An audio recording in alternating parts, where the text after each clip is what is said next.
you, Kimiko, and everybody. My name is Nancy Ukai. I'm Project Director 50 Objects, and actually, James is the star today. I just have the luck to be working with him on an episode or a chapter and a post that we plan to do later this year about people, a cluster of people in Jerome who refuse to answer the questionnaires, and James is going to give us an inside look at his family. So anyway, James, you can start. I'm going to give a little bit of context about Jerome, and then James will go into his family's story. Okay, so this is about the loyalty questionnaire that everybody's heard about, that sort of such. And so what I'd like to do is just kind of preface this. We're going to be handing off the mic here back and forth and going back between the two of us, but to kind of set the stage here, so there's the loyalty questionnaire, and there's more stuff behind this that you can read about, so I don't want to do this by overkill, but really what I want to do is just read through questions 27 and 28, which are the controversial questions. And this is from, there's actually multiple forms. There's a WRA form, which is essentially a copy of this form, the DSS 304A form, 304A form, Statement of United States Citizen of Japanese Ancestry. And so the two questions read, 27, are you willing to serve in the armed forces of the United States in combat duty wherever ordered? And number 28, will you swear unqualified allegiance to the United States of America and faithfully defend the United States from any or all attack by foreign or domestic forces, and forswear any form of allegiance or obedience to the Japanese emperor or any other foreign government, power, or organization?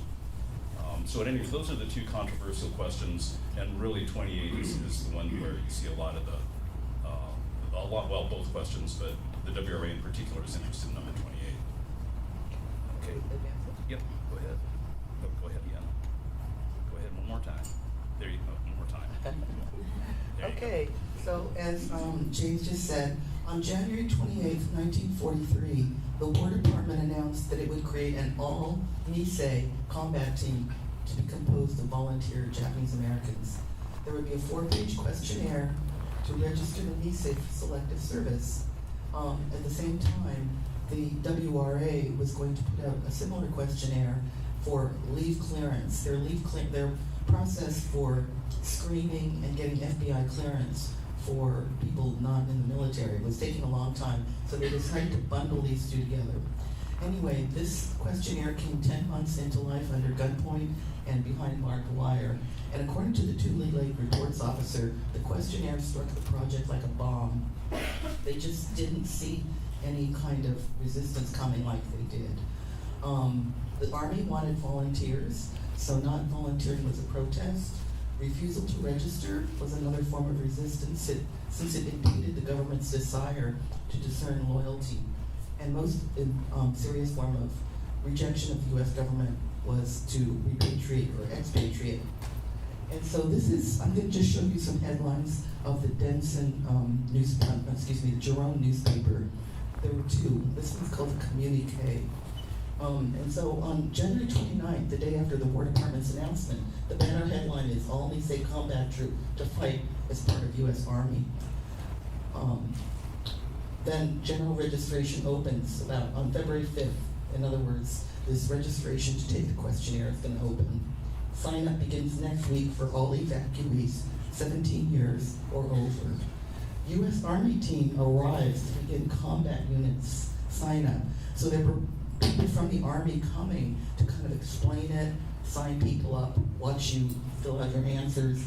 The president's message was from President Roosevelt congratulating the Nisei on being so patriotic that they died for the country, which is imprisoning their families. And then the sign-ups begin on February 9th at the center that is at Jerome. You can see the block schedule in this square. Different camps ran the system differently. Jerome did it by block, so Tuesday is 1, 2, and 3, Wednesday is 4, 5, and 6, Thursday 7, 8, and 9, Friday, interesting, it's 11, 12, 14. So what happened to 10? What happened to 13? 10 turns out to be an interesting block where there was a lot of resistance, so maybe they knew that and didn't even continue. This is a photograph of Manzanar on February 11th. And the caption by Francis Stewart, the WRA photographer, says, registration forms explained by WRA and Army at Manzanar. And you can see by the body language of some of these guys that they're not very happy. There was so much protest. For example, separate from the loyalty questions. This one? Yeah. Okay. You know, you've got your Kathleen Turner voice going on, so. Why is a separate combat unit necessary? Why is it that the selective service system, for example, has, this is the selective service form. It's actually of my uncle's. And you can see the top says Statement of United States Citizen of Japanese Ancestry. So immediately the pushback was, why are they saying Japanese ancestry? We're Americans. Do you have a similar form for United States citizens of German and Italian ancestry? Then another point, the Gila River Relocation Center. This is a report back to the WRA. We're having so much trouble. We urge a telegraphic statement by Dylan Meyer and by McCloy clarifying the reasons for a separate Japanese American battalion. Jim Crow charges being circulated here suggest that you stress core to elite, excellent weapons, finest of training, and separate battalion as means of protecting the identity of Japanese Americans in combat action. Of course, blacks were also segregated, so we're living in that period of segregation. These are some more headlines. The registration is continuing. It's on the 16th, which is supposedly the halfway point. They were saying that we're at the halfway mark. They're trying to boost people to turn out. Tempo climbs to new peak. They praise Block 32 for showing the largest sign-up. The first round of sign-up ends. Delinquents still may register. Delinquents meaning those who haven't turned out to register. And then number 41, February 26th, sign-up reaches halfway mark. This is a watercolor by James Okumura, who was a Disney artist pre-war, and this is at Poston. He was doing watercolors for the Layton Project at Poston, and the title of this was Oji-chan Sokiyaka registers. So you can see them at the table with people who are taking your answers. And then finally, it says here that the sign-up's going to close tomorrow. Oh, they haven't really gotten as many people to sign up as they'd hoped, so they extend the deadline to March 10th. And sign-up ends tomorrow. The paper doesn't come out every day. I think it comes out like twice a week. Assaults injured 2 residents. Attack is unidentified. James will talk about that. Registration closes. Sign up here. Perfect. In fact, I read a report by one of the people at Jerome who said registration was about 80%. And there was resistance and protest and organizing against the questionnaire at every camp. But what's not widely known is that the most resistance to answering this questionnaire was at Tule Lake. Jerome, then Manzanar, and Jerome was 3rd. So I think that's so interesting, and I think this history gets buried. And so it's just very interesting that Jerome, I think because it closed early, there's no remnants of the camp here, and we just haven't had the community to talk about these kinds of things. So I'm going to just show you one questionnaire of someone who decided to refuse to answer. And the reason we called this lecture Refusing to Answer the Questionnaire is not that they said no on their 27 and 28. You all heard about the no-nos who on those 2 loyalty questions answered no.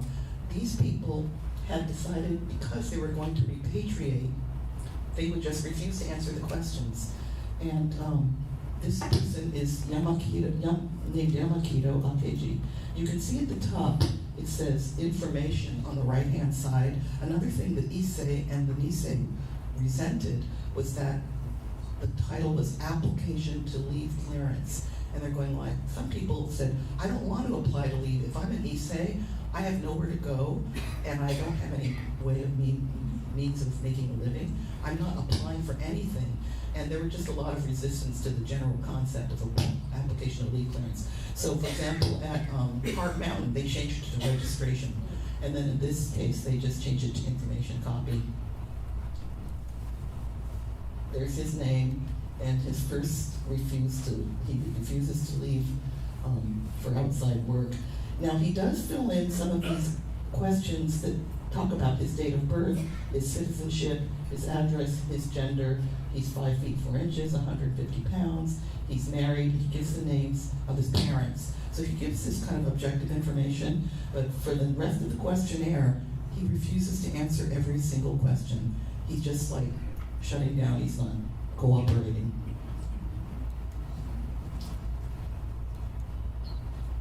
And then on the page with 27 and 28, he says he's going to repatriate to Japan, which is the question, will you serve wherever sent? And then do you swear unqualified allegiance to the United States of America?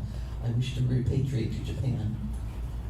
And then he signs it on March 10th, 1943, which actually is the last day possible for registering. So he just waited till the last minute. We pulled out a few slides, which I'll just summarize. Kazue Matsuda, who some of you may know as Violet de Cristoforo, said in an oral history that she did with John Tateishi, that in her barrack, they were all talking about how to answer this loyalty questionnaire. And her in-laws were saying, don't answer anything, don't trust the government, we don't know how this information is going to be used.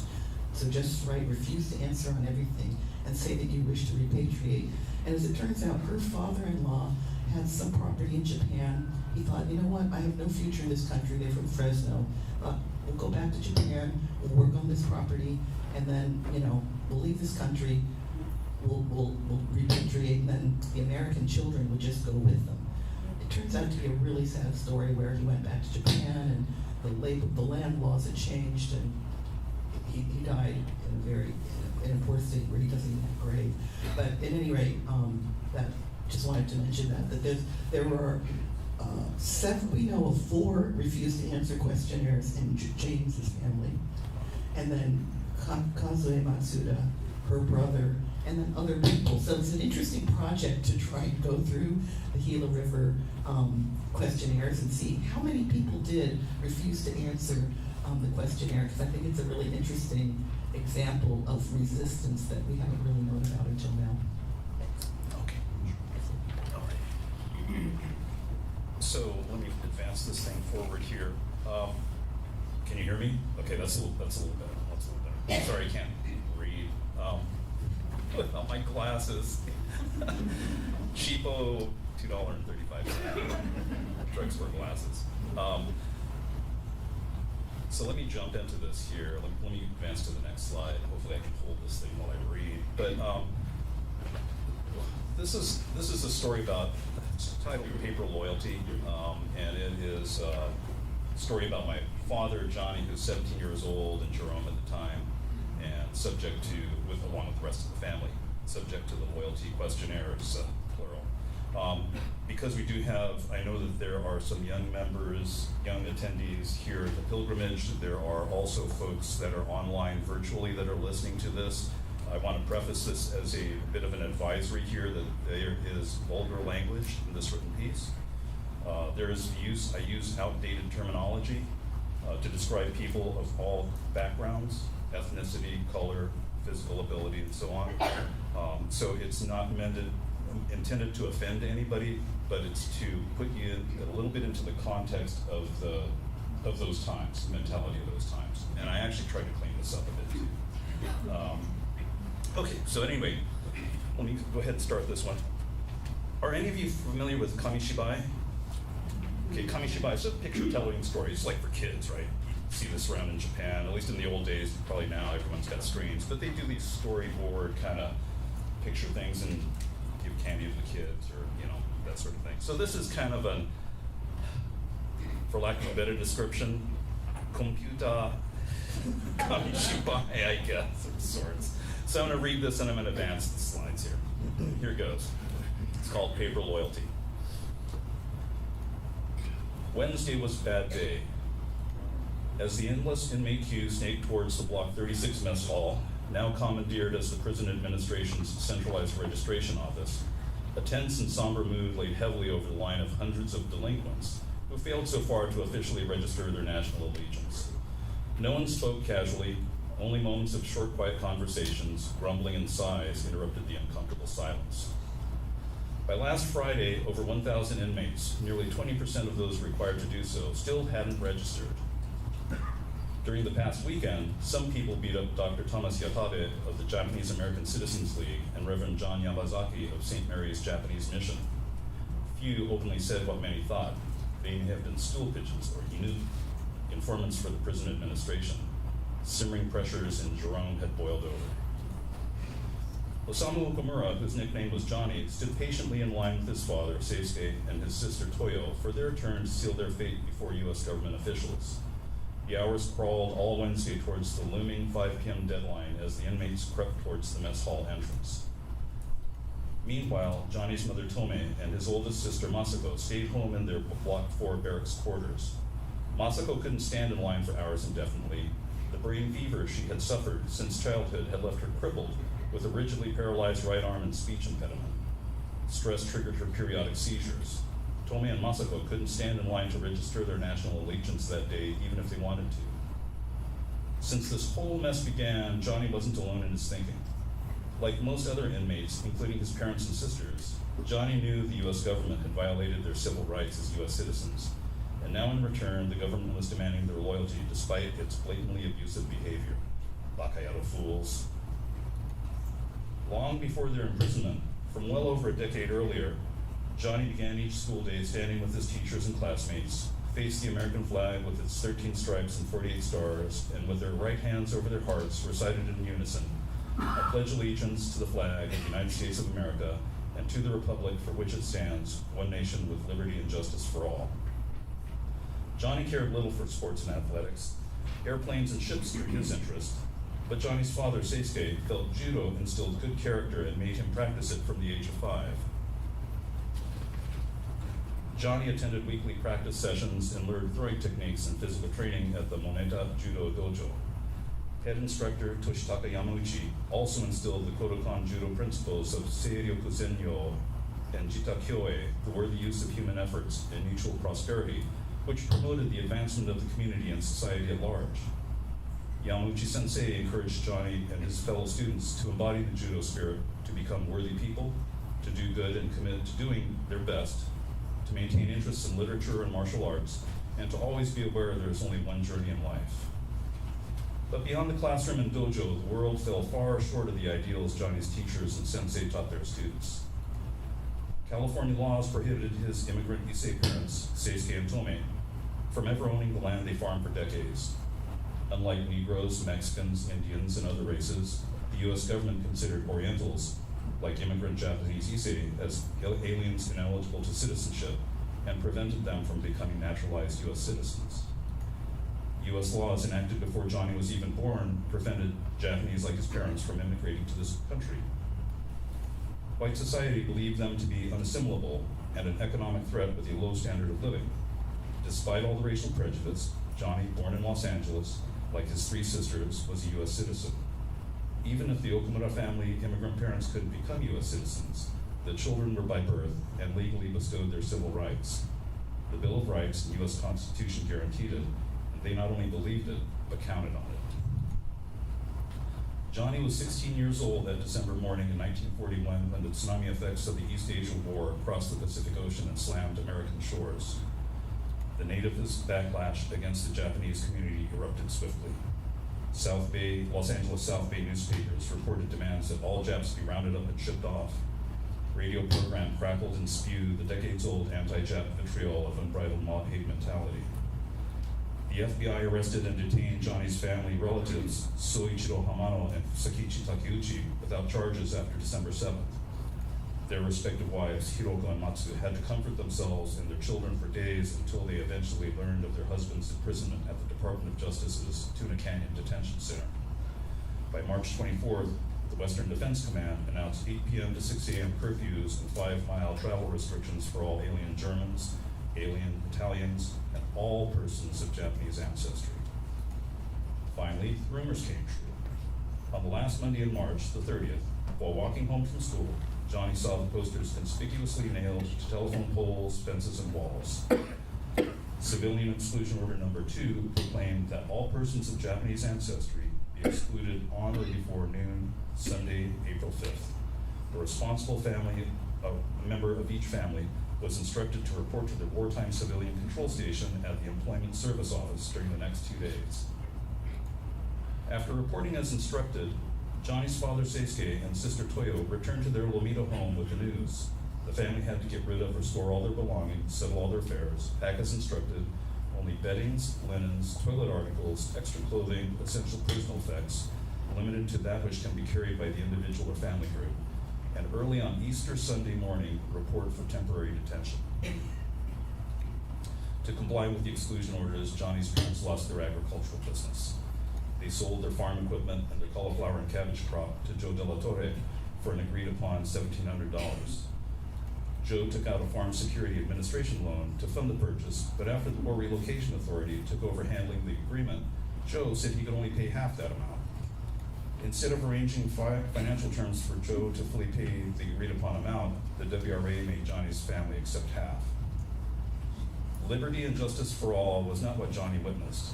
In 5 days, the local Japanese community was laid to waste and evicted, courtesy of the U.S. Fourth Army, without firing a single shot. By mid-August, just over 4 months later, the Western Defense Command executed the last of its 108 civilian exclusion orders and completed its part in the nation's ethnic eradication program by dutifully rounding up every person of Japanese ancestry from the West Coast. Johnny's high school education stalled mid-semester of his 10th grade spring term. Detention dashed his childhood dreams of pursuing aeronautical or maritime studies. Having to leave their family dogs tormented him. Seeing their German shepherd follow them for a mile as they drove off before he finally gave up particularly broke his sister Toyo's heart. She loved animals. Circumstances soured further during those 4 months of detention at Santa Anita. Johnny and his family's situation reeked as badly as the stench of horseshoe piss in the stall his family was forced to occupy after the equines were removed. Johnny's family wasn't alone in their distress. The Wartime Civilian Control Administration detained over 18,000 other people at Santa Anita alone. Ironically, 3 weeks after the Okumura family entered the Santa Anita Detention Center, the Selective Service forced Johnny's father, Seisuke, to register for the draft. He was 59 years old. Like all military-age eligible male detainees, the Selective Service classified him as 4C, alien enemy. Once the U.S. Army completed its roundup and detention of all West Coast people of Japanese ancestry, the War Relocation Authority began movements of detainees by the trainload, shifting them by the hundreds to remote prisons for indefinite incarceration. For the Santa Anita detainees, the exodus started in late August 1942. Like all detainees, the WRA scattered the Okumura family relatives and friends across the country. The Hamanos were sent to Heart Mountain, Wyoming. The Takeuchis and some Oishi relatives were shipped off to Roro, Arkansas. The Yamauchis and other Oishi relatives were exiled to Gila River, Arizona. The Okunos were dispatched to Amatchi, Colorado. The U.S. government's forced diaspora was in full swing. Johnny's family received their orders and packed for their next destination. Solemnly, early one cool, damp, mid-October morning, the Okumura family boarded a Union Pacific train headed to Jerome, Arkansas. By Halloween, Santa Anita, emptied of its last detainee residents, became a ghost town. All West Coast Japanese disappeared, and only the phantom Yude of the 31 detainees who died there remained. After 5 days of constantly sitting in crowded agony, riding a miserably slow, antiquated train, the Okumura family disembarked to a hastily built prison in Jerome, Arkansas. Prison administrators assigned the Okumura family their standard crude barracks one-room quarters located amidst the Mississippi River Bayou. During that autumn of 1942, the Jerome inmates worked together to stabilize and make the best of their depressing ramshackle situation. Johnny took a job as a lumberjack, and his father, Seisuke, as a yardman, clearing nearby forests and cutting firewood for cooking and heat. However, the difficult and dangerous work of felling trees and digging up stumps proved too much for the 17-year-old boy and 60-year-old elderly man. Toyo took a job as a block mother, responsible for preparing and distributing sparse baby formula rations for newborns amongst the roughly 250 Block 4 residents. Tome managed her daughter Masako's seizures with little medical assistance. 1943 began no better than the year before. In mid-January, Johnny heard from others that a section foreman and 4 Negro workers found a severed head and body by the railroad tracks. Apparently, Mr. Yoshida, crawled beyond the barbed wire fence during the night, laid his neck on the track rails before an oncoming train, and committed suicide. The prison official bulletin confirmed the tragedy. Mr. Yoshida was not alone. Johnny and other inmates felt and shared his feelings of hopelessness and despair. Late in January 1943, the War Department announced its plans to create a segregated Nisei combat unit. The Selective Service, which classified Nisei males a year earlier as 4C alien enemy, now reclassified them as 1A, available for military service. Johnny, now 17, technically not of military service age, would be eligible to serve by summer. The War Relocation Authority fully supported the plan and placed its facilities at the War Department's disposal to advance its own inmate parole program. The agencies jointly created screening questionnaires with common questions to identify allegedly loyal citizen inductees and allegedly loyal citizen parolees. The War Department announced that no individual will be inducted if doubt exists to his loyalty. On February 5th, the Okumura family read the prison official bulletin informing Jerome inmates that the agencies required everyone 17 years and older to complete the registration questionnaire, with the exception that no registration will be made of persons who have applied for repatriation. Johnny saw the prison's special bulletin published the next day announcing meetings primarily for male citizens between 17 and 38 years old. Army representatives would deliver a message particularly prepared for the male citizens in this age group at meetings scheduled for Monday. Lieutenant Eugene Seiler, head of the Army team at Jerome, announced for the information of the Issei, the series of meetings will be repeated in Japanese as soon as translations arrive. The bulletin also reiterated that registration will be center-wide, excepting those who have requested repatriation. The Monday meeting scheduled for Johnny's Block 4 was held in neighboring Block 3's mess hall. Immediately after lunch, at 1 p.m., in true military manner, the Army team cleared the mess hall and delivered their uniform statement proclaiming their purpose and position. Then they simply read a series of pre-selected questions with predetermined answers, not fielding inquiries from any members of its meeting audiences. They informed the inmates present. Male citizens will fill a second form, and the question of loyalty will be answered in the presence of only one representative of the War Department in a room provided for that purpose. The following day, February 9th, teams of 10 registrars began processing inmates in each mess hall of Blocks 1, 2, and 3. Confusion, consternation, and anger ensued when inmates first read questions 27 and 28. How were Issei men and women to respond when asked if they were willing to volunteer or serve in the Army Nurse Corps or the Women's Army Auxiliary Corps? Would all Issei ineligible to become U.S. citizens become stateless by forswearing any allegiance or obedience to the Japanese Emperor? The same question insulted Nisei inmates who always considered themselves loyal Americans and had never had any allegiance to Japan's emperor. The WRA form itself, titled Application for Leave Clearance, instilled fear inmates would be dumped on short notice into hostile American communities and subject to local violence and murder. Johnny and his families heard about the questions from their Block 3 neighbors as news quickly spread like wildfire throughout the prison. The Army and Prison Administration delayed registering the first 3 blocks to the following Monday, supposedly due to a shortage of forms, but the inmates knew better. Why would there be a shortage of forms on the very first day of the registration process? Johnny and his family didn't bother to register the next day on February 10th when their Block 4 was scheduled to sign up. On February 12th, prison officials finally posted Japanese translations of the questionnaires at the mess halls. Lieutenant Seiler, head of the Army team, carefully clarified that the combat duty question was asking for a statement of loyalty and did not obligate a citizen to volunteer for the combat team. Prison Director Paul Taylor declared that any group who wanted questions answered could hold a meeting and request persons qualified to answer them. The WRA changed their form after inmates at several of the other 9 prisons reacted similarly to those at Jerome.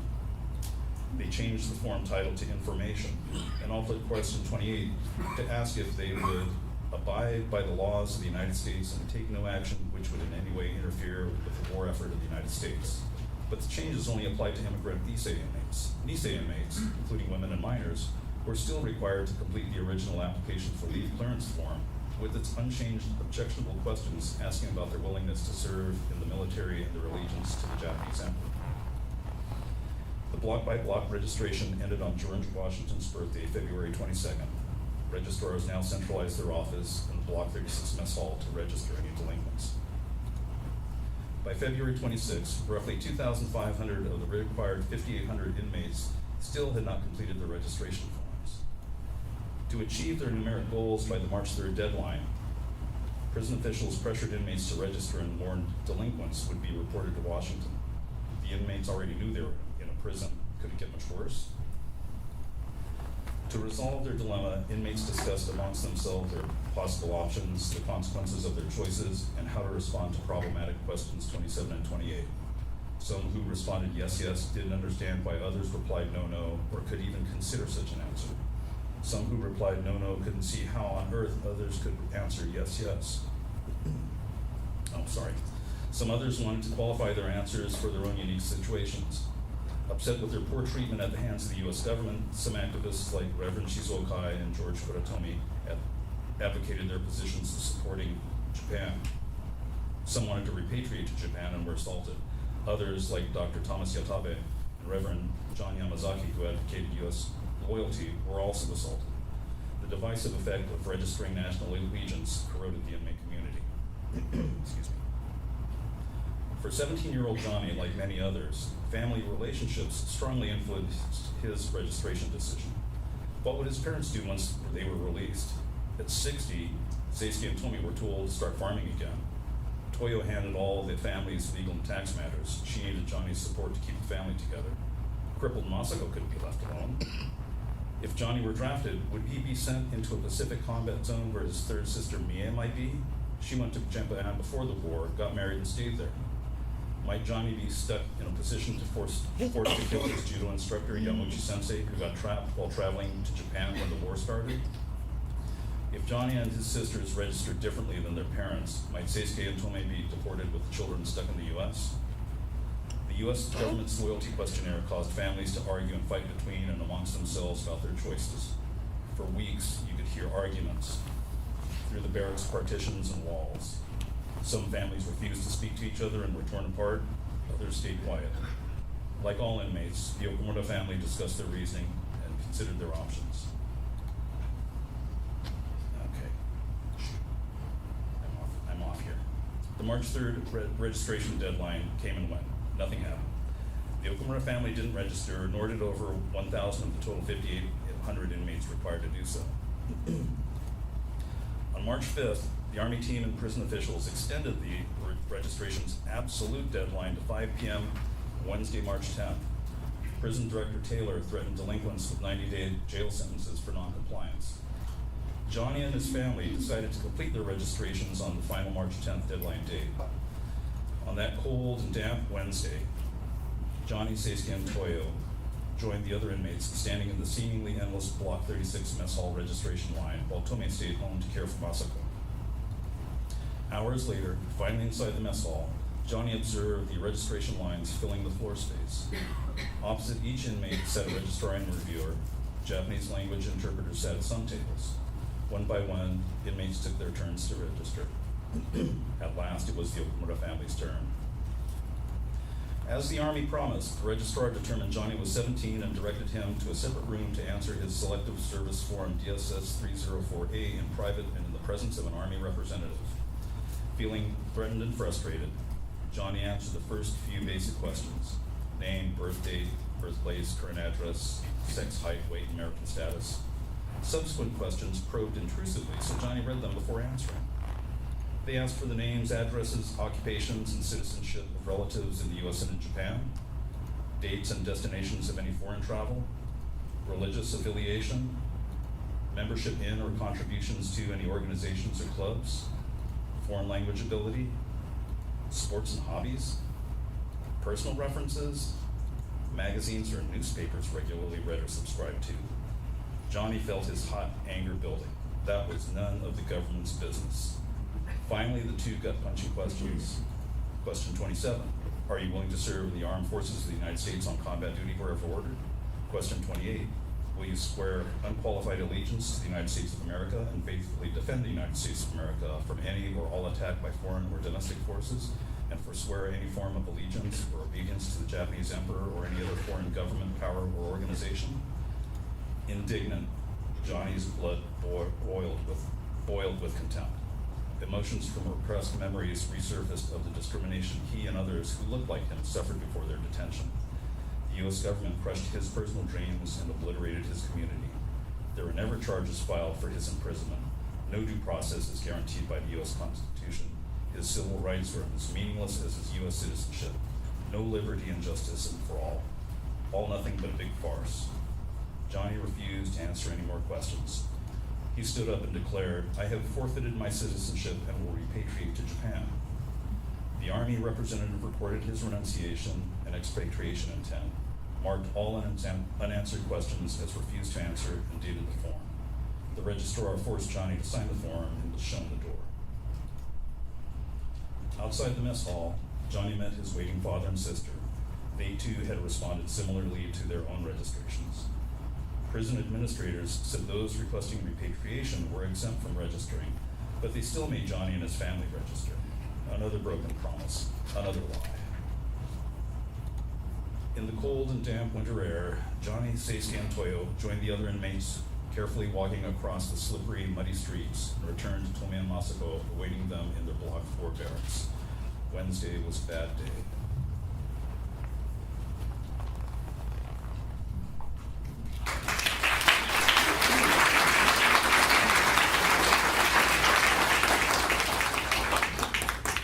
Are you missing your partner? Yeah, that's okay. That's okay. I'm good. You sure? Yeah, I'm good. Yeah, Okay. she's fine.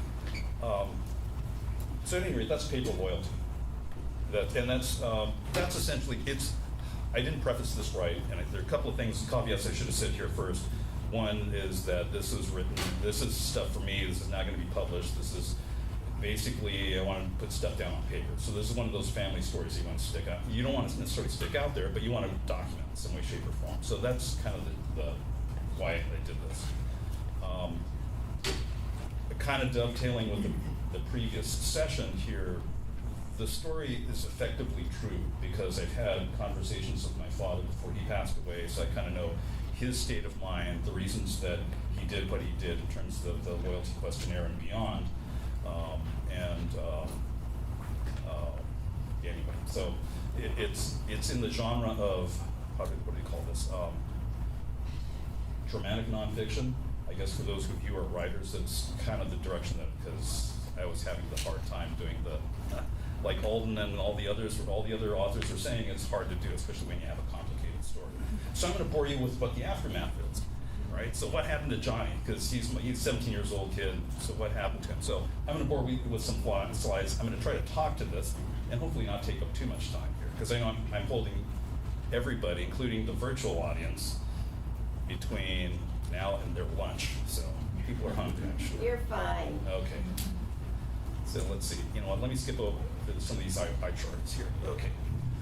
So anyway, so this is the map of the United States incarceration sites across the country. So see if I can click through this and not read this. So in July of 1943, Tule Lake is designated as a segregation center for all those that are deemed disloyal. And later that summer, actually I guess it's September, the Okumura family gets sent to Tule Lake. And during that period of time, early in that time, Seisuke becomes a member of the Daihyo Shakai, Block 10 co-representative, like up here. In 44, Johnny becomes a Hokokudan member, and Seisuke becomes a Bushidan member. You'll hear the euphemistic term pro-Japan. They're really more, because if you think about this, these folks are getting ready they want to repatriate or expatriate. These have never been to Japan before. They don't know the culture. Their language skills are pretty poor. So these organizations are prepared or developed to help the Nisei kids prepare for life in Japan, because culturally it's not going to be easy. And for those of you who have gone to Japan, it's a pretty structured society. It's probably a good way to put it. So anyway, you'll hear the term pro-Japan. They're really more Japanese patriotic societies. If you Google that, you'll get a list of them in the U.S. and from the American Legion to Boy Scouts of America and that sort of stuff. It's really kind of more along those lines. So at any rate, they're both members of the Hokoku Hoshidan. In December of 1944, the FBI conducts mass arrests of the Hoshidan Hokokudan leaders and imprisons them at various DOJ camps. And in early 1945, Toyo becomes a Joshidan member for women, for young Nisei women. They decided to create an organization specifically for women. So Seisuke becomes then eventually becomes a co-vice chairman, and there are multiple. It's not like just the vice president. I'm sure I don't know the exact structure, but there are multiple vice chairmen, I'm sure. So in January 45, the FBI arrests Seisuke as a Hoshidan co-vice chair, and he gets sent off to Santa Fe, New Mexico, and imprisoned at the DOJ camp there. The following month in February, Johnny gets arrested, and he gets arrested and sent off to Fort Lincoln in Bismarck, North Dakota, imprisoned with the German merchant marine that were stuck in this country. And so at that point, Tomei, Masako, and Toyo are still left in Tule Lake on their own. And at this point, they all know they want to repatriate Japan. Their communications are heavily censored. They're communicating what their real intentions are, or via messages that apparently were either sewn into clothing or inserted into straw zori that they would make and pass back across and forth via gifts, that sort of thing. So the plan is still repatriate. So war ends in December 45, right after Christmas. The Okumura family members are sent from their respective locations to Portland, Oregon, to board the USS General Gordon, and then they are deported to Japan. This is right after the war. Again, this is like December, literally, right after the end of the war. There's another ship of repatriates that goes back in November. So this is the second one. Okay. So at any rate, they're in Portland. They're getting ready to be deported. Johnny's third sister is over in East Asia. She's actually in the South Pacific, Palau, Micronesia. She got married prior to the war or hostilities breaking out. She was in the South Seas.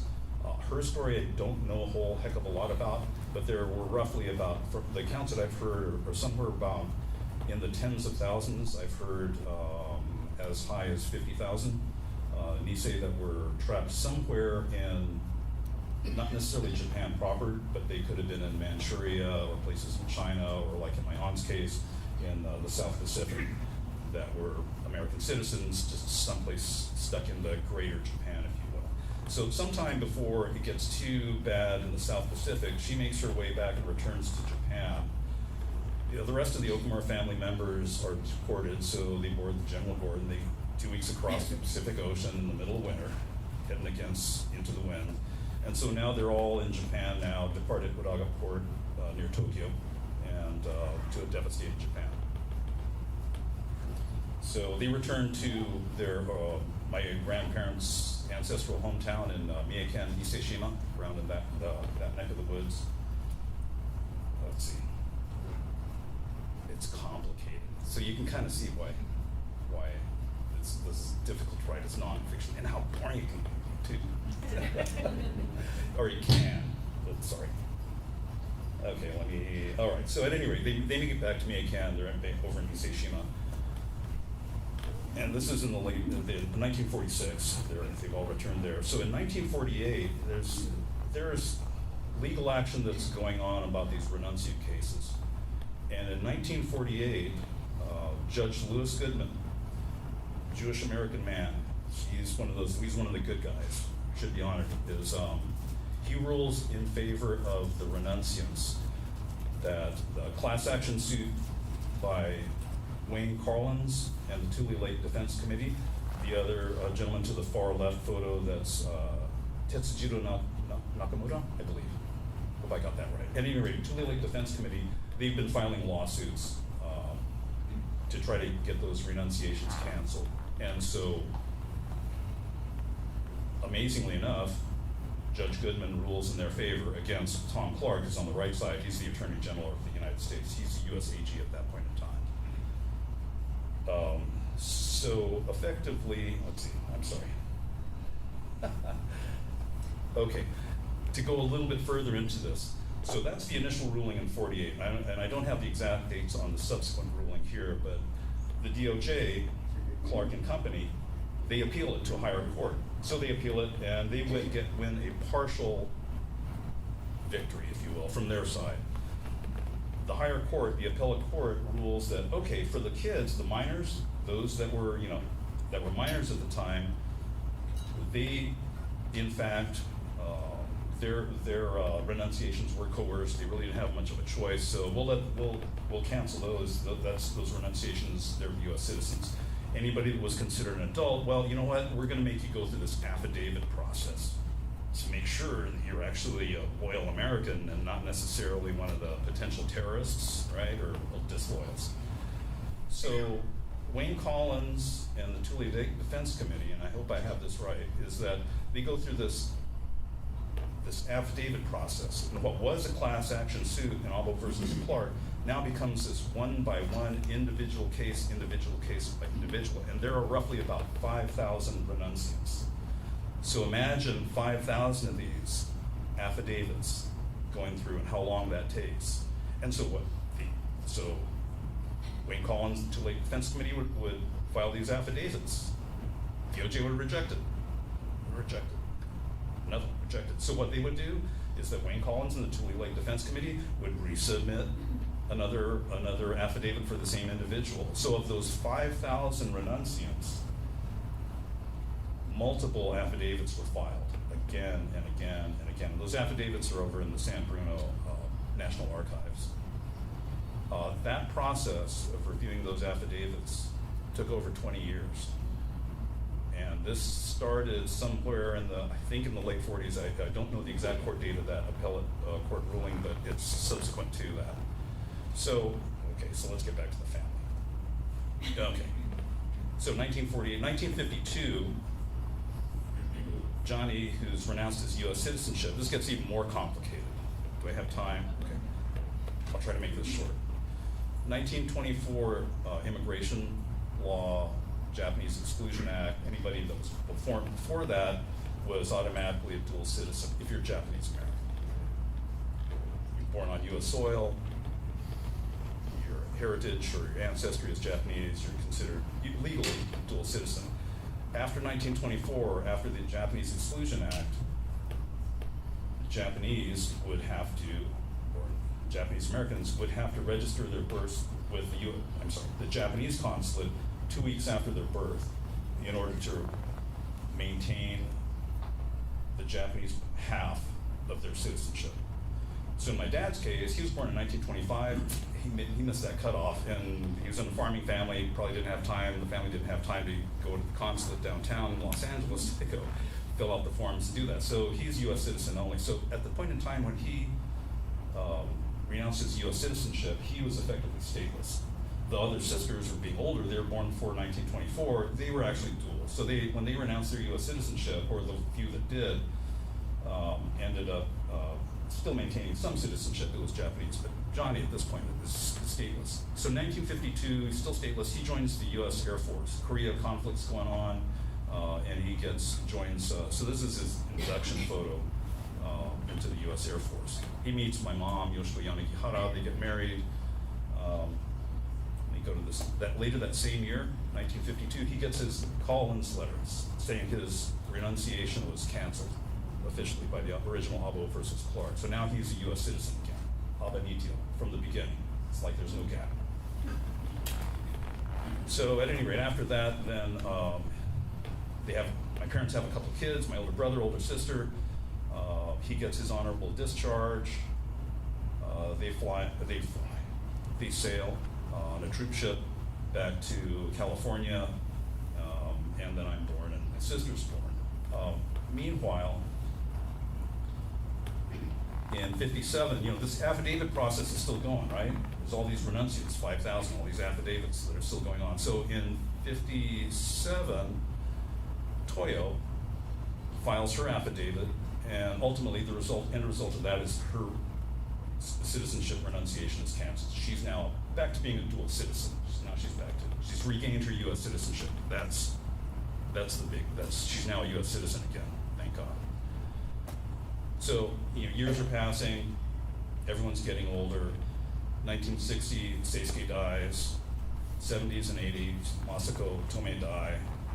Mie, who was, as far as I'm aware, never lost her U.S. citizenship, technically, because she was in Japan, or the Greater Japan, never had come back to the U.S. until the mid-1980s, and she and Toyo decided to move to Denver, Colorado.